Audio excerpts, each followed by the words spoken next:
Hello, welcome to Ken studies. CAPF AC 2021 का आपका written का एग्जाम हो चुका है, लेकिन अभी आपके पास 2020 का जो इंटरव्यू है वो बाकी है। कुछ लोग का जो री मेडिकल है वो भी बाकी है। देखो, 2019 से एक तरह से कोविड 19 पैंडेमिक, दूसरा ईडब्ल्यूएस वाला, उसके कारण जो इशू हुआ है। तो पहले, अब तक आपने रिसेंट टाइम में क्या देख रहे थे कि प्रीवियस ईयर का जब रिजल्ट आ जा रहा है उसके बाद आपका नेक्स्ट ईयर का एग्जाम हो रहा है। उससे क्या फायदा होता था कि जो कैंडिडेट सेलेक्टेड हो गए वो नेक्स्ट ईयर में अपियर नहीं होंगे। देखो, सिविल सर्विसेज में ये होता है कि जिनको आईएएस मिल गया या आईएफएस मिल गया, यानी कि फॉरेन सर्विस, वो अपियर नहीं होते हैं। बाकी अपियर होते हैं जिनको इच्छा होता है, जिनका अटेम्प्ट होता है, जिनकी इच्छा होती है वो अपियर होते हैं। लेकिन असिस्टेंट कमांडेंट में क्या है, चूंकि सारे पोस्ट है असिस्टेंट कमांडेंट के ही हैं और सारे इक्वल हैं, तो इसमें जो प्रीवियस ईयर में सेलेक्ट हो गए वो नेक्स्ट ईयर में नहीं अपियर होते हैं। लेकिन लास्ट 2 ईयर से, यानी कि 2020 में ये साइकिल ब्रेक हो गया, 2021 में सेम साइकिल ब्रेक हो गया।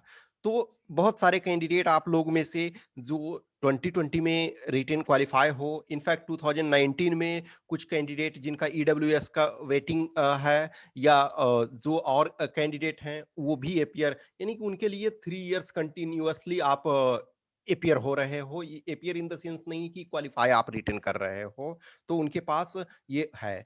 बट अब जो है 2020 का रिटेन आपका ऑलरेडी सारा चीज हो चुका, सिर्फ री मेडिकल वाला कुछ कैंडिडेट का, सॉरी, री मेडिकल का बाकी है, ठीक है ना। कुछ कैंडिडेट का जो था वो मेडिकल चूंकि बाद में हुआ था, फिजिकल मेडिकल, तो इस वजह से ये सारे पेंडिंग में, और बीच में कोविड 19 का सेकेंड वेव जो था वो पीक पे आ गया था, तो बीच में बंद कर देना पड़ा था। तो अब ये जिनका भी री मेडिकल है सबका, तो वो आपका ये सितंबर में होगा। वो सितंबर में किसी टाइम आपका कंडक्ट करा लिया जाएगा। और आपका जो इंटरव्यू है, इंटरव्यू ये मान के चलो कि अक्टूबर में होगा। अक्टूबर में इस वजह से होगा क्योंकि आपका 22 सितंबर तक, ठीक है, 22 सितंबर जो है वो उस तक सिविल सर्विसेज का इंटरव्यू हो रहा है। 22 सितंबर तक सिविल सर्विसेज का ये इंटरव्यू चल रहा है, उसके बाद आपका इंटरव्यू होगा।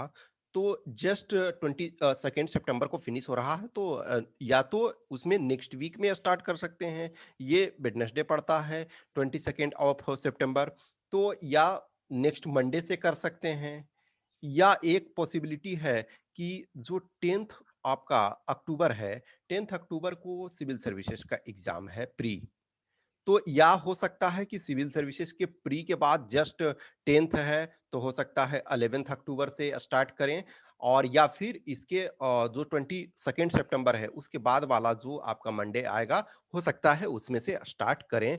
ये मुझे ये लग रहा है, लेकिन एनी हाउ ये आपका अक्टूबर में स्टार्ट वो कर देंगे।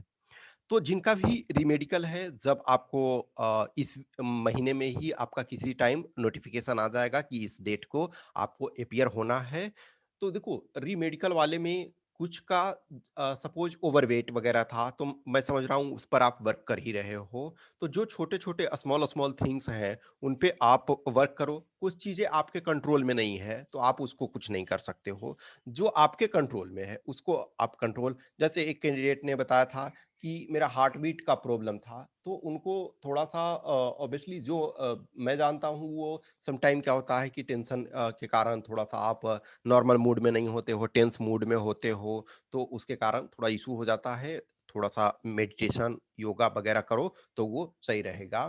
तो कुछ कुछ चीजें हैं जैसे ब्लड प्रेशर वगैरह है, तो आप बेटर है डॉक्टर से थोड़ा कंसल्ट करोगे। और जो चीजें आपके बियॉन्ड कंट्रोल में है उसमें तो आप कुछ नहीं कर सकते हो, तो उसमें रिजेक्शन होता है। लेकिन आप में आपने वर्क किया है तो कहीं ना कहीं आप बेटर बेटर जगह पे सेटल होगे, वो कोई प्रॉब्लम नहीं है। लेकिन जिनका भी क्लियर हो चुका है, यानी कि फिजिकल मेडिकल सब क्लियर हो चुका है, और या जिनको माइनर सा इशू है कि री मेडिकल में क्लियर हो जाएंगे, तो अब आप अपना ये रेडी हो जाएं, गियर हो जाएं। तो देखो, जो मैं क्या प्रोवाइड कराऊंगा कि सम लेक्चर आपको मिलेंगे और some mock interview videos of last year aspirants and then analysis of the same. कि जो कैंडिडेट देखो सक्सेसफुल कैंडिडेट का मैंने ऑलरेडी कुछ का डाला हुआ है, जो सक्सेसफुल कैंडिडेट हैं उनका डाला हुआ, कुछ का जो हम प्राइवेट के फॉर्म में डालेंगे क्योंकि अभी जो सक्सेस नहीं हुए हैं, कुछ कैंडिडेट रियली बहुत अच्छे थे, उनका मैं आपको प्रोवाइड कराऊँगा और फिर अभी तक जो ओपन वाले में है एक तरह से उसमें हमने डीएफ को डिटेल एनालिसिस नहीं किया जो और कैंडिडेट हैं। तो जो प्रीवियस ईयर के कैंडिडेट जो सेलेक्टेड हुए हैं, उनके भी हम डीएफ एनालिसिस आपके साथ करेंगे, लेकिन वो प्राइवेट में होगा, वो प्राइवेट वीडियो के फॉर्म में होगा, ठीक है? और फिर आपको इंडिविजुअल गाइडलाइंस दिया जाएगा। कुछ जो है ओपन में वीडियोस रहेंगे, जैसे हमने ऑलरेडी कुछ वीडियोस डाले हैं, तो उसमें देखो लेक्चर 1, 2, 3 जो है वो ओपन है, 4, 5 जो है उसमें देखोगे वो प्राइवेट है और हम आगे और ऐड करेंगे। तो हम इसमें अधिक से अधिक कोशिश करेंगे कि इंडिविजुअल गाइडेंस देने के लिए क्योंकि हर पर्सन का रिक्वायरमेंट अलग होता है। हर पर्सन से क्वेश्चन अलग पूछे जाते हैं, कुछ क्वेश्चंस कॉमन होते हैं, जनरली सबसे पूछे जाते हैं। जनरली सबसे इन द सेंस कि क्या होता है ना कि बोर्ड वाइज डिपेंड करता है कि कुछ बोर्ड है जो ये एक चीज को प्रमोट करेंगे, दूसरा बोर्ड है किसी और चीज को को टाइप के क्वेश्चन पूछते हैं।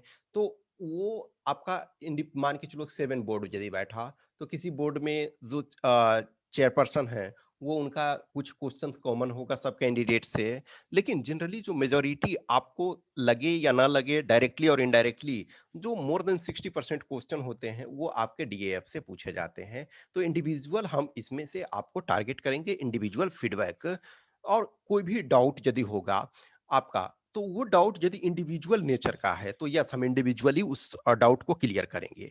लेकिन कोई डाउट यदि कलेक्टिव इन नेचर है तो कलेक्टिव नेचर का डाउट जो होगा वो हम वीडियो के फॉर्म में ये करेंगे। तो डिपेंडिंग ऑन कि वो नेचर ऑफ डाउट क्या है, तो मे बी जो कुछ होंगे वो प्राइवेट के फॉर्म में होंगे, तो प्राइवेट के फॉर्म में इन द सेंस कि जो पेड वाले होंगे वही उसको देखेंगे, और कुछ जो होंगे वो ओपन नेचर के होंगे।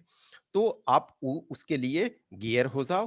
देखो इसमें जो लोग ज्वाइन करेंगे उनको अपना डीएफ पहले हमें सेंड करना पड़ेगा।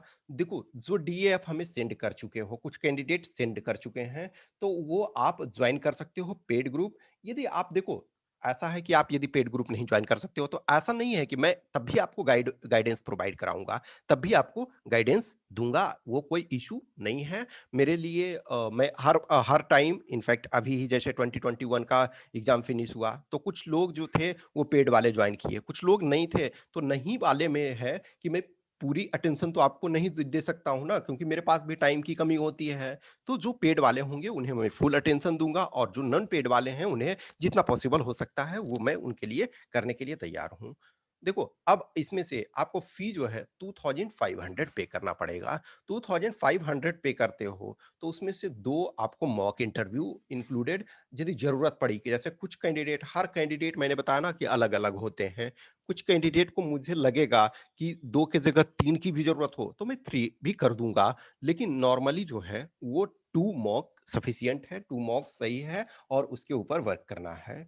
अब सिर्फ आप ये चाहते हो कि यस हमें मॉक सिर्फ चाहिए, तो आप 1000 रुपी पर मॉक आपको देना पड़ेगा। अब मॉक का मतलब ये नहीं है कि हमने सिर्फ आपका मॉक ले लिया, उसके बाद आपका एनालिसिस करके आपको फीडबैक दिया जाएगा ना कि आप क्या डिजर्व करते हो, कहाँ आप मिस्टेक कर रहे हो, ये सारे प्रोसेस हमें करना पड़ेगा।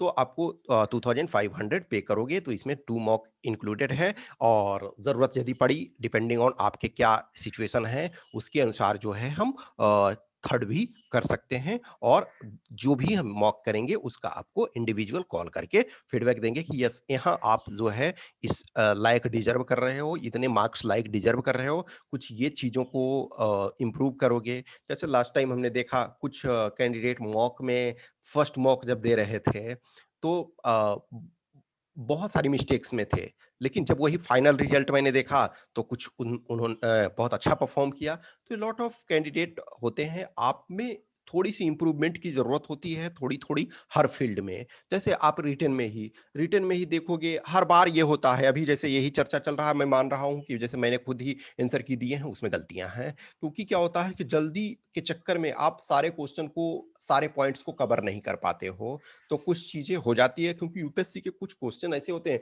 हैं कि जिसमें कि रियली बहुत थॉट की जरूरत होती है, बहुत सोचने की जरूरत होती है। इसी वजह से तो मैं हमेशा बोलता हूँ कि 10-15 ऐसे क्वेश्चन होते हैं जिसको अटेम्प्ट ही नहीं करना चाहिए, क्योंकि वो उसमें गलती होने की बहुत एक संभावना होती है। तो आप ये सोचते हो ना कि 5 मार्क्स एक्स्ट्रा आ जाता, ये सेम सिचुएशन इसमें भी है। अभी रिटन आप क्वालिफाई हो, तो आप एग्जैक्ट नहीं जान रहे हो कि हमारे रिटन में कितने मार्क्स हैं, लेकिन अभी आपका क्या टारगेट है कि आप इंटरव्यू में मार्क्स बढ़ाओ।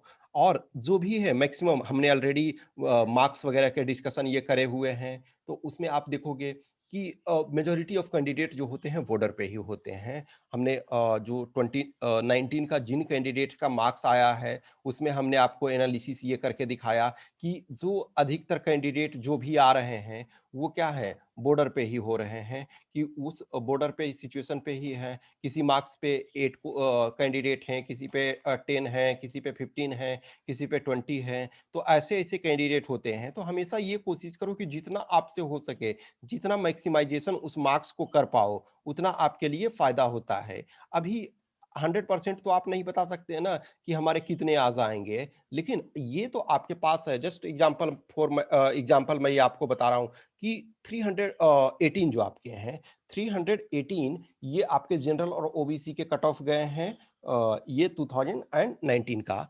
तो 318 मार्क्स में 16 कैंडिडेट हैं, 319 मार्क्स में ये आपके 14 कैंडिडेट हैं, 320 मार्क्स में ये आपके 14 कैंडिडेट हैं, ठीक है। 321 इसमें आपके ये 13 कैंडिडेट हैं, 322, ठीक है, इसमें आपके 10 कैंडिडेट हैं, 323, ठीक है,